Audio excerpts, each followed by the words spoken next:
आखिर किसकी गलती के कारण हुआ कलयुग का आरंभ? कैसे होगा इसका अंत? कितने साल और धरती पर राज करने वाला है कलयुग?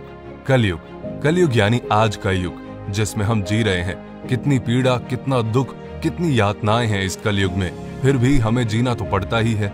लेकिन क्या आपने कभी सोचा है कि कहां से आया है ये कलयुग? आखिर क्यों इस धरती पर कलयुग की जरूरत पड़ी? आज की इस वीडियो में मैं आपको बताऊंगा कि आखिर क्यों और कैसे इस कलयुग ने धरती पर जन्म लिया और कैसे इसका अंत होगा। तो जैसे आपका दोस्त आपको जब कुछ बातें बताता है तो आप उसे सुनते हैं, वैसे ही आप मुझे अपना दोस्त मान ले, ऐसा मैं कहूंगा नहीं, क्योंकि मैं आपका दोस्त ही हूं। तो आखिर तक बने रहिए इस वीडियो में मेरे साथ और मेरी बात को ध्यान से सुनिए।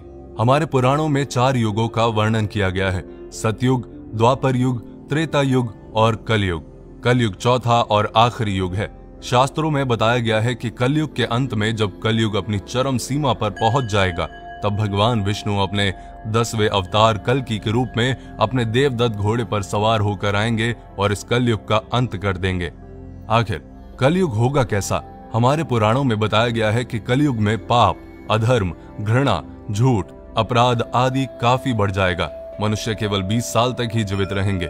उनका कद भी घटकर 4 इंच तक हो जाएगा। कलयुग में कुछ ऐसे व्यक्ति होंगे जो विद्वान कहलाएंगे, लेकिन अपने फायदे के लिए दूसरों को नुकसान पहुंचाने में जरा भी नहीं हिचकिचाएंगे। कलयुग में लोग अपनी संतानों के मोह में इतना डूब जाएंगे कि संतान का विकास ही रुक जाएगा और बच्चे माता पिता के प्रेम में फंसकर ही रह जाएंगे। कलयुग में अगर किसी दूसरे की संतान साधु बने तो उसके दर्शन अवश्य करेंगे, लेकिन अगर खुद की संतान साधु बने तो निराश होकर रोएंगे और सोचेंगे कि आखिर उनकी संतान ने ऐसा क्यों किया। कलयुग में दोगले लोग होंगे जो कहेंगे कुछ और करेंगे कुछ और, अपनी सत्ता का गलत इस्तेमाल करेंगे और मासूम लोगों का शोषण करेंगे। कलयुग के लोग ऐसे होंगे जो अपने पुत्र और पुत्री के विवाह में बहुत धन खर्च करेंगे, लेकिन किसी गरीब को कुछ नहीं देंगे। और इनमें कई बातें हम अपने जीवन में सच होते देख भी रहे हैं। ऐसे में हमारे मन में सवाल उठता है कि आखिर इस कलयुग का आरंभ हुआ कैसे? तो चलिए जानते हैं। कलयुग की शुरुआत भारत के महान गणितज्ञ आर्यभट्ट ने अपनी पुस्तक आर्यभट्टियम में इस बात का उल्लेख किया है कि जब वो 23 साल के थे तब कलयुग का 36वां वर्ष चल रहा था। आंकड़ों के अनुसार आर्यभट्ट का जन्म 476 ईस्वी में हुआ था। गणना की जाए तो कलयुग का आरंभ 3102 ईसा पूर्व में हो चुका था। कलयुग का संबंध महाभारत काल से बताया जाता है। कहा जाता है कि जब महाभारत युद्ध के बाद पांडवों ने कौरवों को हराकर सारा राजपाट जीत लिया था, तब कुछ समय के बाद पांडवों को समझ आ गया कि इन सब चीजों की जरूरत नहीं है। इसीलिए सभी पांडवों की सहमति से युधिष्ठिर ने अपना सारा राजपाट त्याग कर राजा परीक्षित को सौंप दिया और द्रौपदी के साथ सभी पांडव मोक्ष की प्राप्ति के लिए हिमालय की ओर चले गए। बस तभी से कलयुग का आरंभ शुरू हो गया। राजा परीक्षित बड़े ही कुशल और दयालु राजा थे। उनके शासनकाल में उनकी प्रजा को कभी भी कोई दुख या कष्ट नहीं हुआ। एक बार राजा परीक्षित एक नदी के पास से गुजर रहे थे। उन्होंने देखा कि नदी के किनारे एक गाय और बैल आपस में बातचीत कर रहे हैं, लेकिन कलयुग उनको दुखी कर रहा है। राजा परीक्षित ने बैल के रूप में धर्म और गाय के रूप में पृथ्वी को पहचान लिया।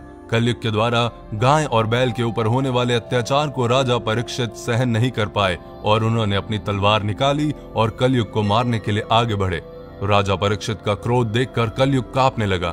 कलयुग भयभीत होकर अपने राजसी वेश को उतार कर राजा परीक्षित के चरणों में गिर गया और क्षमा याचना करने लगा। राजा परीक्षित ने शरण में आए हुए कलयुग को मारना उचित ना समझा और उससे कहा, कलयुग तू मेरे शरण में आ गया है, इसलिए मैं तुझे जीवन दान दे रहा हूँ, लेकिन अधर्म, पाप, झूठ, चोरी, कपट, दरिद्रता आदि अनेक उपद्रवों का मूल कारण केवल तू ही है। तू मेरे राज्य से अभी निकल जा और फिर कभी लौट कर मत आना। परीक्षित की बात को सुनकर कलयुग ने कहा कि पूरी पृथ्वी पर आपका निवास है। पृथ्वी पर ऐसा कोई भी स्थान नहीं है जहां आपका राज्य ना हो। ऐसे में मुझे रहने के लिए स्थान प्रदान करें। तब राजा परीक्षित ने सोच विचार कर कहा, झूठ, धूत, मद्यपान, परस्त्री घमन और हिंसा, इन 4 स्थानों में असत्य, मद, काम और क्रोध का निवास होता है, तो इन 4 स्थानों पर रह सकता है। लेकिन इस पर कलयुग बोला, हे राजन, ये 4 स्थान मेरे रहने के लिए अपर्याप्त हैं, अन्य जगह भी प्रदान कीजिए मुझे। इस मांग पर राजा परीक्षित ने उसे स्वर्ण के रूप में 5वां स्थान प्रदान किया। स्वर्ण रूपी स्थान मिलते ही कलयुग ने राजा परीक्षित के सोने के मुकुट में वास कर लिया। कलयुग को इन स्थानों के मिल जाने से प्रत्यक्षता तो वहां से चला गया, किंतु कुछ दूर जाने के बाद अदृश्य रूप में वापस आकर राजा परीक्षित के स्वर्ण मुकुट में निवास करने लगा और फिर धीरे धीरे पूरी धरती पर फैल गया। कलयुग का अंत ब्रह्मवैवर्त पुराण में बताया गया है कि जब कलयुग धरती पर अपने 5000 साल पूरे कर लेगा तो गंगा नदी सूखी पड़ जाएगी। जब 10,000 साल पूरे हो जाएंगे तो धरती पर वास करने वाले देवता अपने धाम वापस आ जाएंगे और ये धरती देवता विहीन हो जाएगी। इस धरती पर केवल अधर्म का वास होगा। कोई भी मनुष्य पूजा पाठ नहीं कर पाएगा। रिश्ते तो बस नाम के रह जाएंगे। सब लोगों की बुद्धि भ्रष्ट हो जाएगी जो केवल धन के बारे में ही सोचते रहेंगे। लोग हमेशा अशांत रहेंगे। कोई गुरु का आदर नहीं करेगा। ब्राह्मणों का ज्ञान खत्म हो जाएगा। क्षत्रियों का साहस खत्म हो जाएगा। शोषण करने वाला राजा होगा और प्रजा भी एक दूसरे पर अत्याचार करने से पीछे नहीं हटेगी और एक दूसरे की जान की दुश्मन बन जाएगी और अंत में सब कुछ नष्ट हो जाएगा। फिर कलयुग अपनी चरम सीमा पर पहुंच जाएगा और तब भगवान विष्णु अपने 10वें अवतार कल्कि के रूप में आएंगे और केवल 3 दिन के अंदर ही सभी अधर्मियों का नाश कर देंगे। तब बहुत तेज बारिश होगी जो कि भयंकर तूफान के साथ पूरी पृथ्वी को पानी से डुबा देगी। उसके बाद आकाश में एक साथ 12 सूरज उगेंगे और जिसके प्रकाश से धरती का सारा पानी सूख जाएगा और फिर से एक युग का जन्म होगा। कितने साल बाद होगा कलयुग का अंत? शास्त्रों में बताया गया है कि धरती वासियों का 1 साल देवताओं के 1 दिन के बराबर होता है।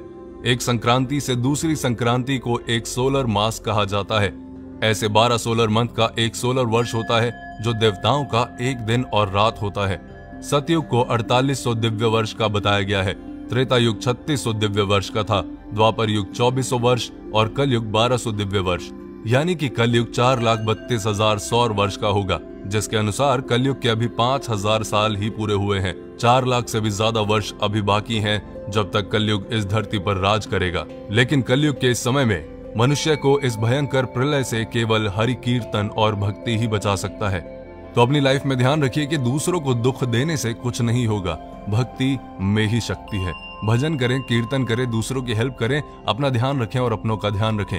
ये वीडियो आपको कैसी लगी मुझे कमेंट करके जरूर बताएं और अगली वीडियो बहुत ही अच्छी और बहुत ही इंफॉर्मेटिव लेके आने वाला हूं आपके लिए। पेज को फॉलो करें अगर अभी तक आपने किया नहीं।